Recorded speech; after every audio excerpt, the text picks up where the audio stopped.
I'm Josie. I'm Abby. I'm Rachel. I'm Kenna. And I'm Caroline.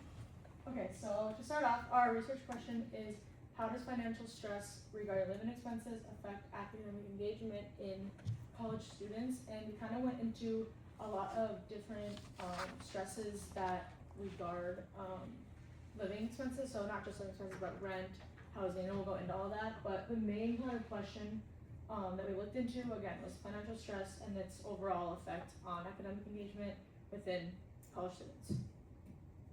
So I'm going to give us a little overview. We're going to start off with an introduction, kind of go over the statistics and the research objectives, and then we'll go into literature review, just explaining all that, and then our survey idea, go into our hypothesis and the variables that we use.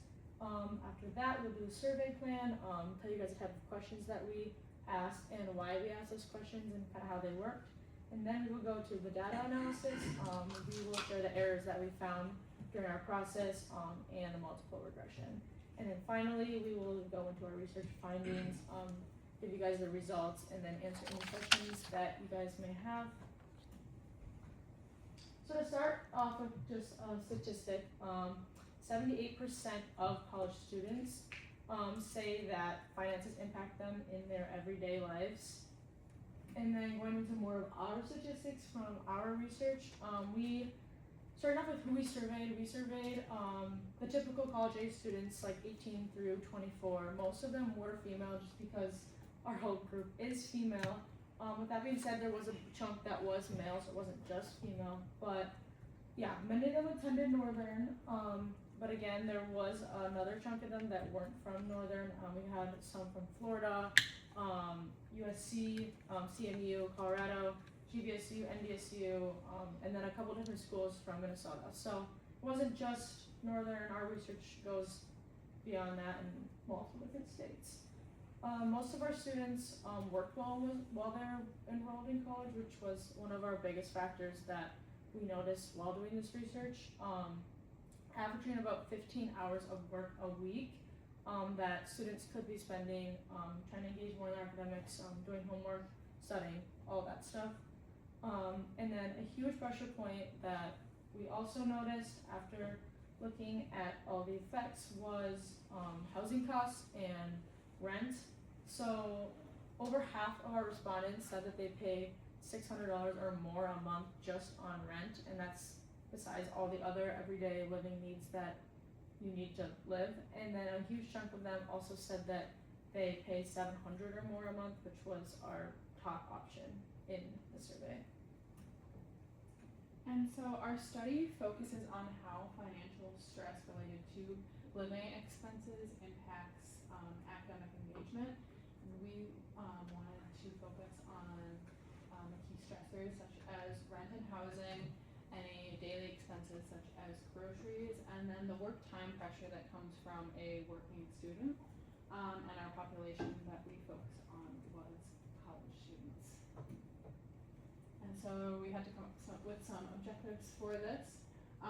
One of them was measuring financial pressure, and a lot of the financial pressure, as mentioned, comes from the rent and the housing costs.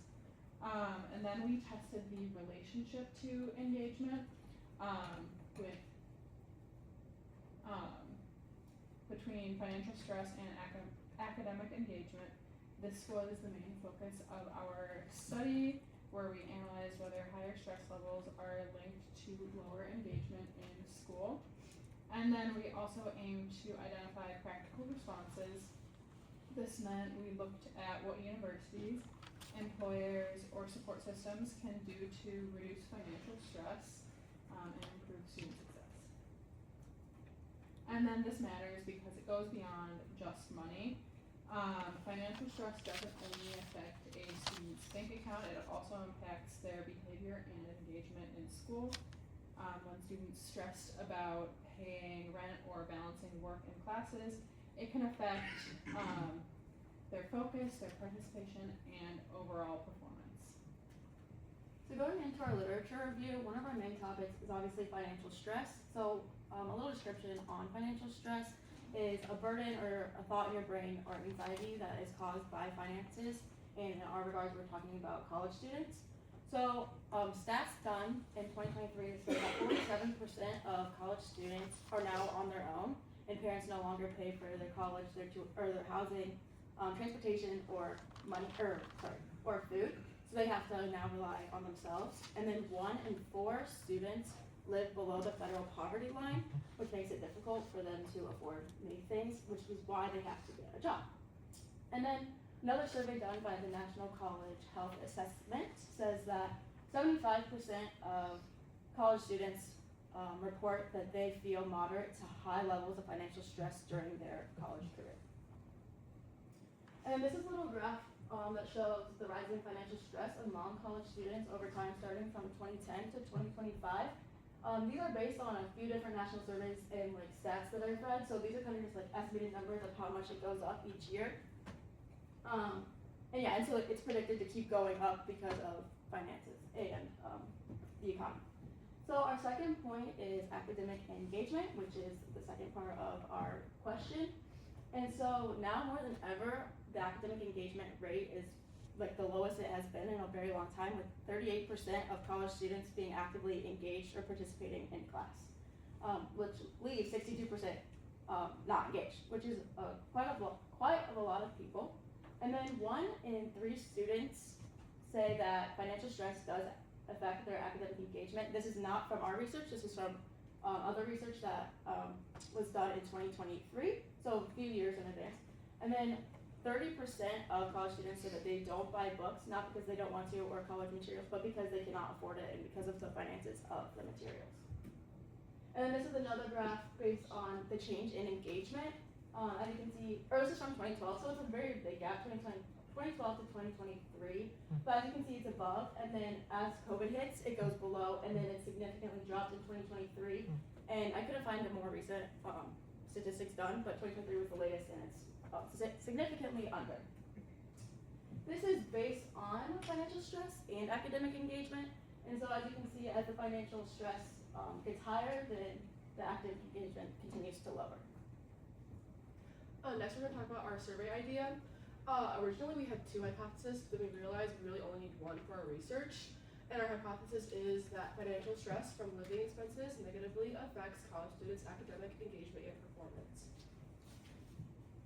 So we came up with 2 variables for our hypothesis, our independent being financial stress and dependent being academic engagement.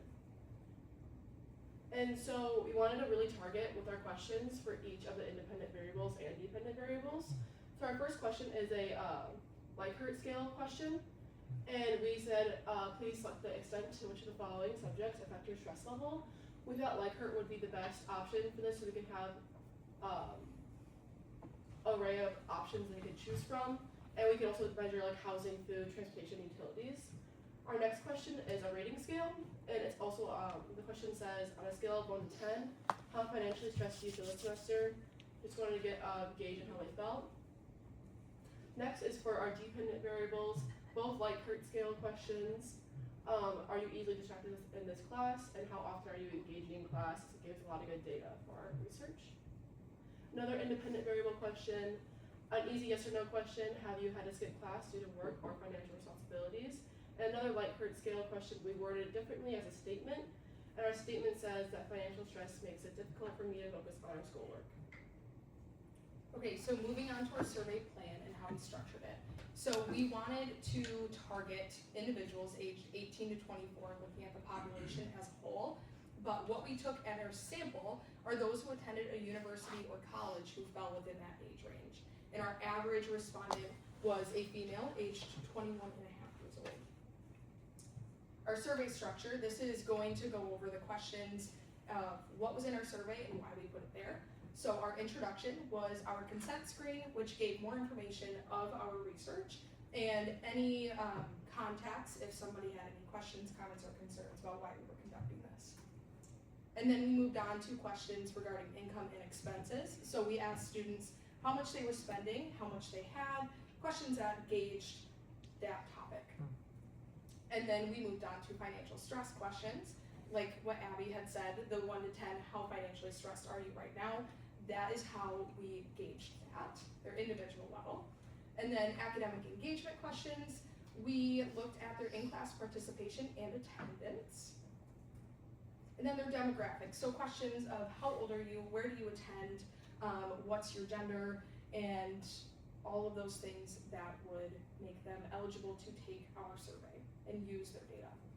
So for our survey outreach method, we used the snowball method. Like we had said in our previous presentation, it worked fairly well. So the methods that we used to push this survey out to everybody were we contacted our sports teams, our clubs, our coworkers, our friends face-to-face and via social media. So these are just a few examples of what we posted on LinkedIn and our Instagram and Snapchat stories as well. And in total, we got 332 responses, but only 270 of them were able to be used due to people not finishing the survey or being out of the required age range. So now going into our data analysis, we decided to use multiple regression as our test. We were in between simple regression, multiple regression, and we thought t-test at the beginning, but that just wasn't accurate. So we decided to do multiple regression and found that there was a negative relationship between financial stress and academic engagement, meaning that when financial stress goes up, academic engagement goes down. We have an R-squared value of 0.102, which means that there is a 10.2% of our variance affects academic engagement, which may seem like a small number, but when financial stress is taken into consideration, us as human beings, we have a bunch of different levels of how we can engage in different situations, and so financial stress being 10% of that for each person is kind of a very significant number in this research, and so our hypothesis was correct by saying that financial stress was going to impact academic engagement, whether that be in a high or or a low number. And then because we did multiple regression, we had to check our VIF and to make sure that was under 10, and with a VIF of 1.389, we are all good to go. And then we were debating on doing simple regression and just doing our two financial stress questions against our academic engagement. But we found a higher standard deviation error when we did that. But then when we did multiple regression, we found 0.050 and 0.071. This is a little chart of our analysis and our significance up there. We have our VIF down here, and then our VIF over there, and then all of the tests that we ran. And so this is a little, just our results graph showing that the higher the academic the higher the stress, the lower the academic engagement, resulting in our decline, meaning our hypothesis was correct. Thank you. Does anyone have any questions?